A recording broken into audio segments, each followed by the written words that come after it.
Hey, Fang-Freakin-Tastic fans, it's Andy here, and I read 4 books last week. Let's start with the print book, The Vampire's Accidental Wife by Kristen Painter.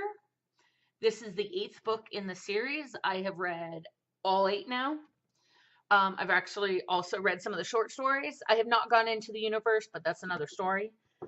Um, I enjoyed it. It differs than the first 7 in that the storyline is not the same. And this is the one that I think is the closest to having, with the possibility of someone dying.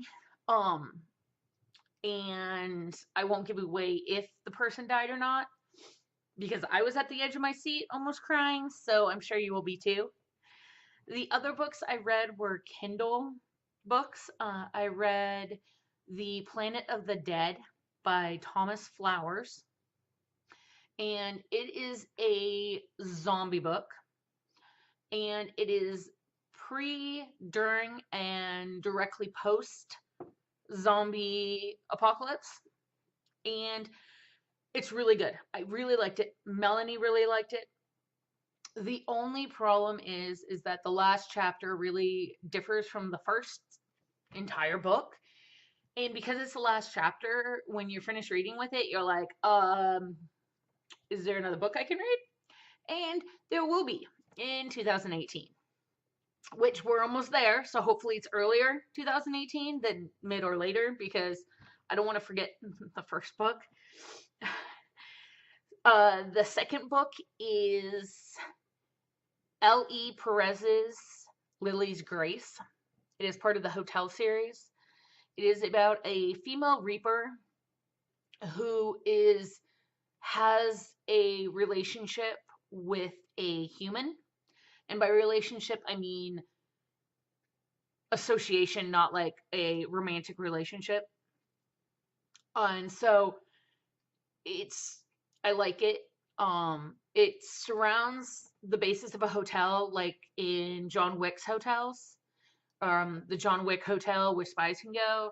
Well, they have this one, but it's only for supernatural. So supernatural are safe there. It's like a sanctuary. I mean, they fight, but they can't kill one another, because if they do, they get booted. That kind of thing. And then I've read A Long Lost Way Home by Chris Roberts. And this is an alien invasion slash serial killer splatter gore. And if it was 2 different books, I would have really enjoyed it. I think that for one book, and especially the very first book this person's put out, 403 pages in print and 399 in ebook for a book that is an urban science fiction, in that it's not in another world, so there's not a lot of world building the way there is in a lot of science fiction, is not necessary. And I am hesitant to call it science fiction. I'm a science fiction reader.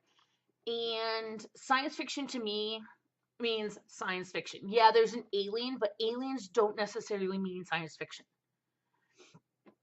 So you have that. And then there's the serial killer side, where the main character is a woman, and I do not understand, and I will do another vlog about this, is why books and authors are so adamant about having women being assaulted and women being victimized. And I get it, and in some instances it is necessary, but it's hard sometimes when it doesn't fit with the story. It's more like, oh, here, let me have this woman be raped, or let me have this woman be sexually assaulted. And it doesn't fit in with the storyline. And so it's kind of like, we just want to do it for shock value. Why? It's the same way that I feel when people have animals die. Like, if you want us to read your book, if you want me to read your book, and there's an animal that dies, you better tell me before I even pick up the book. Because if you don't, and like one book Saw, it went from a 5-star to a 4-star. Because they didn't tell me, and they were really really graphic about it. And I love animals, as you can see by probably the dogs walking around. And so I get animals die, especially in a zombie apocalypse. But, let me know. Give me a heads up. And that's why I like Does the Dog Die? It's a website for movies. I check movies if I haven't watched them. Back to the main point of this video. So, of those four, I really recommend The Vampire's Accidental Life. I really recommend Lily's Grace. It's short. You can find it on Amazon. I really recommend Planet of the Dead, but understand that the second book is not out yet. And, read The Long Lost Way Home. You may find it more in tune with what you like than what I like. For me, I wasn't a huge fan, but that doesn't mean that you won't enjoy it. So, until next time.